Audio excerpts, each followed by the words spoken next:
വിശുദ്ധ മത്തായിയുടെ സുവിശേഷം 9-ാം അധ്യായം 1 മുതൽ 28 വരെയുള്ള തിരുവചനങ്ങൾ. യേശു ഒരു വള്ളത്തിൽ കയറി അക്കരെ സ്വന്തം പട്ടണത്തിൽ എത്തി. ചിലർ ഒരു പക്ഷാഘാത രോഗിയെ കിടക്കയോടെ അദ്ദേഹത്തിൻ്റെ അടുക്കൽ കൊണ്ടുവന്നു. അവരുടെ വിശ്വാസം കണ്ടിട്ട് യേശു പക്ഷാഘാത രോഗിയോട്, "മകനെ, ധൈര്യപ്പെടുക, നിന്റെ പാപങ്ങൾ മോചിക്കപ്പെട്ടിരിക്കുന്നു" എന്ന് അരുൾ ചെയ്തു. ഇത് കേട്ട ചില വേദജ്ഞർ, "നോക്കൂ, ഇദ്ദേഹം പറയുന്നത് ദൈവനിന്ദയാണ്" എന്ന് ഉള്ളിൽ മുറുമുറുത്തു. യേശു അവരുടെ മനോവ്യാപാരം അറിഞ്ഞിട്ട്, "നിങ്ങളുടെ ഹൃദയത്തിൽ ദുഷ്ടത ചിന്തിക്കുന്നത് എന്തേ? നിന്റെ പാപങ്ങൾ ക്ഷമിച്ചിരിക്കുന്നു എന്ന് പറയുന്നതോ എഴുന്നേറ്റ് നടക്കുക എന്ന് പറയുന്നതോ ഏതാകുന്നു എളുപ്പം?" എന്ന് വേദജ്ഞരോട് ചോദിച്ചു. എന്നാൽ മനുഷ്യപുത്രന് ഭൂമിയിൽ പാപങ്ങൾ ക്ഷമിക്കാൻ അധികാരം ഉണ്ടെന്ന് നിങ്ങൾ അറിഞ്ഞിരിക്കേണ്ടതാണ്.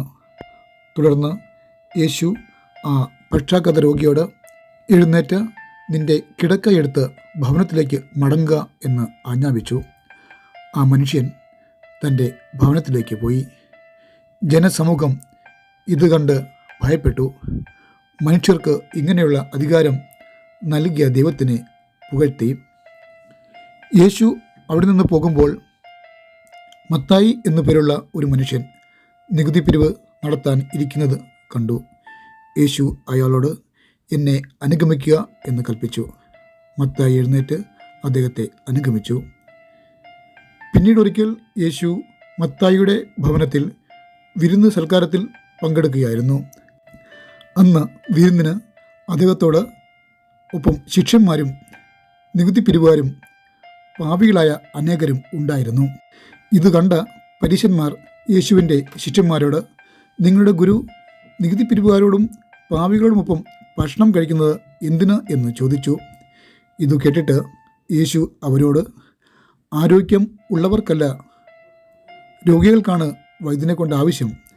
യാഗമല്ല, കരുണയാണ് ഞാൻ അഭിലാഷിക്കുന്നത്. എന്നതിൻ്റെ അർത്ഥം എന്തെന്ന് നിങ്ങൾ പോയി പഠിക്കുക.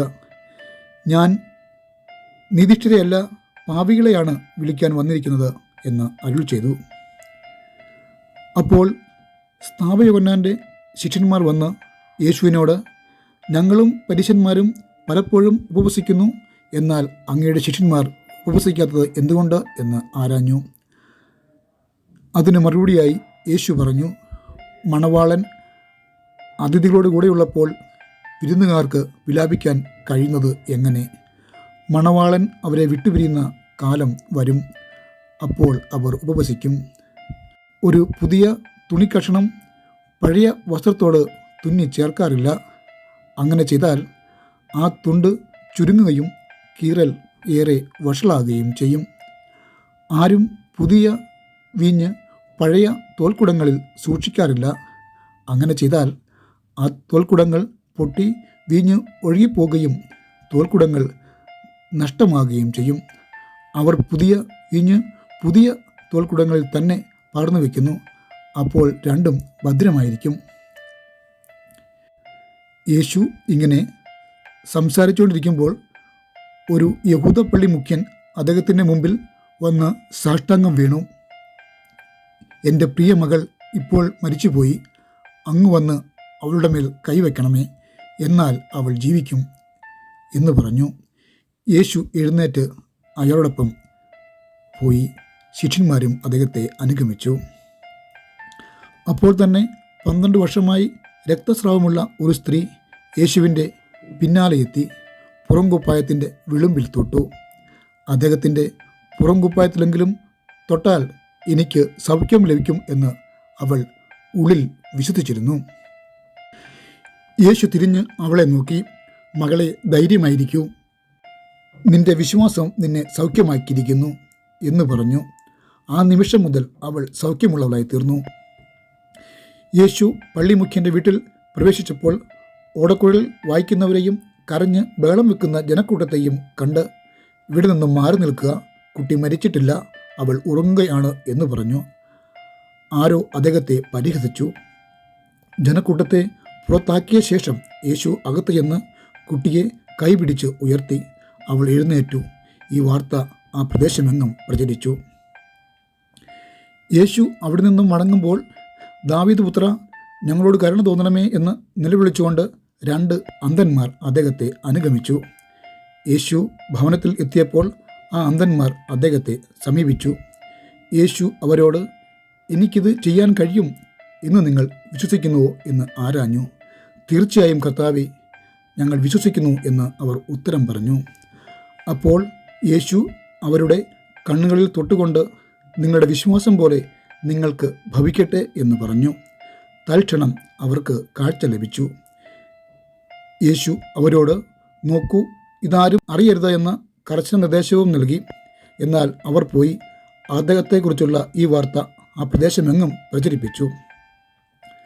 അവർ പോകുമ്പോൾ ചിലർ ഊമയായ ഒരു ഭൂതബാധിതനെ യേശുവിൻ്റെ അടുക്കൽ കൊണ്ടുവന്നു. യേശു ഭൂതത്തെ പുറത്താക്കിയപ്പോൾ ഊമൻ സംസാരിച്ചു. ജനസഞ്ചയം ആശ്ചര്യഭരിതരായി. ഇങ്ങനെയൊന്ന് ഇസ്രായേലിൽ ഇതിനു മുമ്പ് സംഭവിച്ചിട്ടില്ല എന്ന് അവർ പറഞ്ഞു. എന്നാൽ പരീശന്മാരാകട്ടെ, അദ്ദേഹം ഭൂതങ്ങളുടെ തലവനായതുകൊണ്ടാണ് ഭൂതങ്ങളെ ഉച്ചാടനം ചെയ്യുന്നതെന്ന് പറഞ്ഞു.